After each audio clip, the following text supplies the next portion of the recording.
So now let's discuss Thursday's budget and what is at stake in it. Mark Littlewood's the Director General of the Institute of Economic Affairs. He was one of a group who'd been pushing for a low-tax, growth-pursuing budget that Liz Truss adopted and that Rishi Sunak tried to get off the ground only to be shot out of the water by Mr. Sunak. Well, last week, with Sunak and Hunt now in command, Mark wrote, and I quote, "A Tory government outbidding Labour on tax rises isn't sensible economics." I'll come to that in just a moment. But first, Mark, welcome, and thank you very much indeed for finding time for us this Sunday afternoon. Kwasi Kwarteng also said last week of his and Liz Truss's budget, quote, "I think it was too quick. I think a measured pace would have been much better." Was it too quick or was it wrong? I think it was too quick. They tried to do a huge number of things at once. There was no question of slow and steady wins the race. And of course, the one thing I think they did get wrong was they didn't really show any commitment to spending constraint. I'm a bit sceptical, Alistair, that you necessarily need the OBR to objectively sign off every government policy as if there's some pure science and maths and they are the font of all wisdom. But what this government is getting right, I think it's getting a lot of things wrong, is that they do realise at some point you've got to balance the budget. The Truss plan was to do that entirely through growth, but that takes some time to emerge. Hunt and Sunak seem to think that if we want to spend a lot of money, well, taxes are going to go up to meet that. I think the better plan would be to have a longer, harder look at where the government can make savings. £35 billion worth of savings, which is what's being trailed, might sound a lot, and it is a lot in cash terms, but I think there could be an awful lot more to find. And if you start putting taxes up, and that seems to be doing about a third or a half of the heavy lifting for the new Chancellor, I'm worried that we'll not only have a recession, but a worse recession than we might otherwise have had. Do you think there was a conspiracy of vested interests as well, and indeed orthodoxy, that sought to kill it out? Let me just quote to you, and folk kind enough to listen to our conversation, a GB News viewer, Rex, who's emailed in to say, Truss's plan should have been given a chance, but they, his word, wanted their man in against the wishes of members of the party and the wider electorate. In my opinion, Sunak will destroy the country. Well, I don't know if Rishi Sunak will destroy the country, but there's no doubt about it. The very short-lived Liz Truss administration set its face against the orthodoxy and a number of the established institutions. I've already mentioned, Alistair, the OBR. They were not asked for their numbers. I think Liz Truss and Kwasi Kwarteng were somewhat sceptical about OBR forecasting being accurate. You've already mentioned earlier in the show, Alistair, Jacob Rees-Mogg saying it was a bit more like horoscopes than any science to look at an OBR forecast. They set their face against the Bank of England during the leadership campaign. Liz Truss and Kwasi Kwarteng were quite scathing about Andrew Bailey and the behaviour of the Bank of England. And, of course, being against Treasury orthodoxy was almost the centrepiece of the Truss campaign. Her argument was that the Treasury has a tendency to be sort of bean counters, that if we've got to get 1 penny in, 1 penny out, everything needs to be awash in that regard, and they don't think enough about what might make the economy grow, or if you're being pessimistic, fall over the longer term. But if you set your face against those powerful sort of establishment institutions, well, it becomes tricky, because I think you either need to decide, are we going to try and work with them and win them over in some way, or are we going to try and take them over? Are we going to abolish the OBR, perhaps replace the governor of the Bank of England? And Liz Truss and Kwasi Kwarteng sort of took a slightly weird middle route there, being highly critical of these institutions, but then finding themselves in the place where they had to work with them. And I think that made the execution of their lower tax, higher growth plan nearly impossible to pilot through. Let me finish with the final question that kind of takes us back to where we started our conversation, Mark. Do you accept that there is a 50 billion or so black hole in the public finances, and therefore Sunak and Hunt have got no choice? Because even folk like Larry Elliott on The Guardian and your own Julian Jessup, good friend of this programme, good friend of mine, an ex-Treasury man as well, have their serious doubts. If you get the size of the black hole wrong, you get everything wrong. Yes, it's interesting, isn't it, that this number's emerged, Alistair, that there's, again, some supposedly objective figure. I've heard variously 40, 50 or 60 billion, but in that range that we need to plug now. I don't think it's as simple as that. on the one hand, the people you've just named are right. Supposing growth turns out to be a bit better than we're forecasting and we're not really in a recession, that black hole disappears. Supposing that we're actually in a deeper recession, that hole gets much bigger. So I think the range of possible numbers is a lot higher.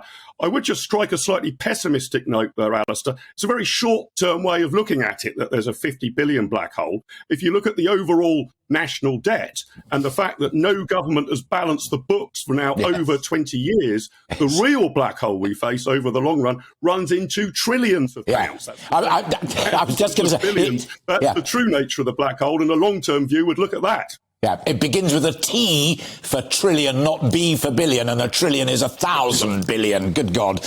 Great to talk to you. Talk to you again after Thursday, and I'd love your reflections then. But for the time being, have a great weekend, Mark, and thank you very much for finding time for us. Mark Littlewood there, the Director General of the Institute of Economic Affairs. Well, joining me, I'm delighted, is another good friend of mine, and indeed friend of this programme, John Mills. John's an entrepreneur, a very good economist in his own right, and of course chairman of John Mills Limited. I wanted to talk to you particularly, John, because of your recent book, which we discussed on the programme, in which you say higher interest rates resulting in a higher interest rate, higher exchange rate, are the real killers. What we've got at the moment, and Mark and I just talked about, is higher taxes, spending squeezes, and a tight monetary policy with high interests. Is it a road to a hiding? Well, I think it is, unfortunately. I think the problem is that we've had no growth since before the pandemic started. We've now got another couple of years coming up with probably no growth either. That's going to be 5 years with no economic growth at all. And this is a really disastrous prospect. Now, I think what we really need to do is to trade ourselves out of this problem by getting more investment. But the only way we're ever going to do that is to make investment much more profitable than it is, particularly in manufacturing. And that's really the opposite of what we're doing. By putting the interest rates up, what we do is to get the exchange rate up. That makes us less competitive. We lose more share of world trade. We have more deindustrialization. And the rate of investment goes down. And the net result is that the economy just tanks. And that seems to be the bind that we're in danger of getting into. But given the signals that we're getting on things like enterprise zones, well, we'll delay those for the time being. Infrastructure investment, we can't afford that at the moment. Increasing capital gains tax, the rest of it. As our mutual friend Camilla Tominey wrote in The Telegraph a couple of days ago, why would anybody want to set up a business in the UK right now? And if we don't have fresh businesses from brilliant young entrepreneurs, we have no growth, we have no economy. Well, I think that's the problem. And I think the trouble is that running any sort of particularly manufacturing business in the UK is much more expensive here than it is if you do the investment in China or even in places like Germany or Holland. And as a result, the rate of investment in this country is dismally low. It's about 17% of GDP compared to a world average of 25% and more than 40% in China. And what really worries me is that all this bad news on growth is coming at a time when all sorts of costs are going to get much higher on global warming, on healthcare, on social care, on interest charges, on military expenditure, on an aging population. So we're in a very bad state to try and take on a recession lasting years and years in terms of living standards. And I really fear the living standards are going to go down over the next few years quite substantially unless we can get our act together, get investment up, and get ourselves performing better. Word of that. Let me finish by referring to something else that we have discussed before, and that is you having founded your own Institute of Prosperity. But do you worry about the next generation of entrepreneurs, the young people reading about this stuff, listening to the budget on Thursday, mulling over what they are likely to do? They've just heard you now say we're heading for rough and tough times. If they set their own business up, it could prove to be a hiding to nothing.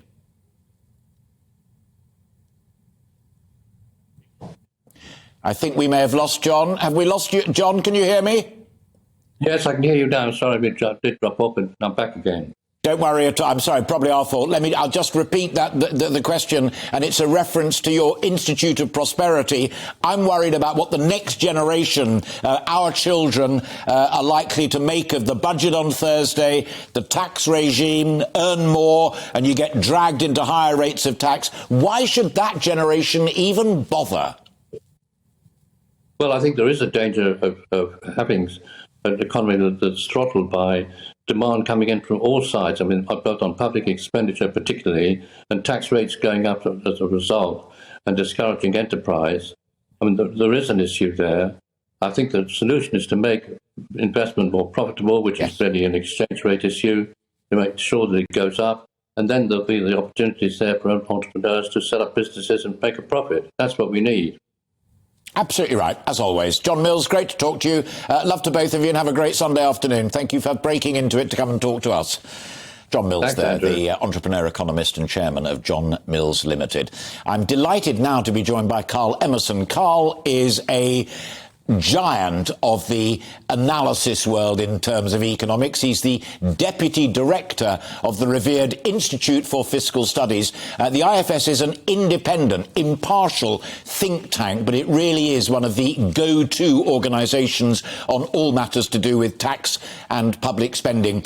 Before I get into the questions I've written for you specifically, Carl, 2 points, one from Mark and one from John Mills just now. Mark saying this Rishi Sunak, Jeremy Hunt combination haven't even looked at the size of the state, what it tries to do. It's just tinkering with the costs of what we already do. And John Mills there, an entrepreneur in his own right, saying the measures that we are being briefed on in the papers are going to take us not only into a recession, but deeper and longer into a recession. Do you share either of those concerns? Well, I think the briefing suggests that on Thursday we're going to hear a combination of some tax rises and some spending cuts. So it's not just all about tax rises. There will be a squeeze on spending too. I think actually in reference to both of their points, firstly, squeezing spending won't be easy. Many public services are finding it very difficult at the moment. They're also having to deal with high energy prices, big public sector pay demands. And for many of those services, they're coming off many years where their budgets have been held pretty tight, right the way back to 2010 in some cases. But I think it's also worth remembering that I suspect many of the tax rises, many of those spending cuts won't be things that are coming into effect next year or even the year after. I think what the Chancellor is likely to do will be to set out a path for lower spending 3, 4, 5 years out, and probably higher taxes 3, 4, 5 years out. So the hope will be that it won't be higher taxes or lower spending while we're going through the difficult months of the recession ahead of us. It'll be lower spending and higher taxes once we've come out of that recession. Yeah, that was the leak about the public spending growth would only be around 1%, if not even slightly less, after the next general election. Interesting and important point to make there. But let me put another thing to you specifically with your IFS hat on. And I'm not the economist you are, but I did do it at university. It seems to me that if you have, as you head for a recession, higher taxation and squeezed spending, what you're doing is reducing aggregate demand, all of the demand in the whole economy as we enter a recession. Isn't that the worst possible thing you could be doing? It's not an easy time to be doing it. But of course, at the same time, you've got a labour market which is looking really quite hot. You've got inflation running at really high numbers. We've not seen inflation rates like this since the 1980s. And you've got the Bank of England pushing up interest rates. So by putting up taxes and cutting spending, what you're hoping is that you reduce the extent to which the Bank of England will need to put up interest rates. So you've got fiscal policy and monetary policy working in the same direction, all of which is putting a drag on the economy, you're right, but all of which is focused on trying to get inflation down, which is the root cause of most of our problem here. It's because Russia's invaded Ukraine, it's pushed up European gas prices, it's made the whole of the UK poorer as a country because we import gas. That causes problems for households, problems for businesses, but also problems for the public finances. Yes, I agree with that, and I'm so glad you made that crisp analysis, because I've fallen out with one or two Labour Party friends when I say to stand up there on your soapbox and say this is a crisis made in number 10 Downing Street is a nonsense if you ignore Ukraine and you ignore energy prices. Final point, and it's a quick one, Carl, forgive me for that. If you make an international comparison, which people like Julian Jessup have done with other G7 countries, actually our borrowing is not a nightmare as things stand right now. Are they wrong in making that comparison? No, our borrowing levels aren't so bad, but we do need to have a plan to get public sector debt on a falling path, something that Mark was talking about a moment ago. I think we all accept that when really bad times hit, there's a good case for government pushing up debt to help people through those bad times. But we can't have debt rising not just in the really bad years, but in the good years too. So we do need to have a plan that says, well, once we're through the next few years, once we're back to a steadier state, we do then need to be bringing that debt down to give us space to increase it again when the next problem comes along.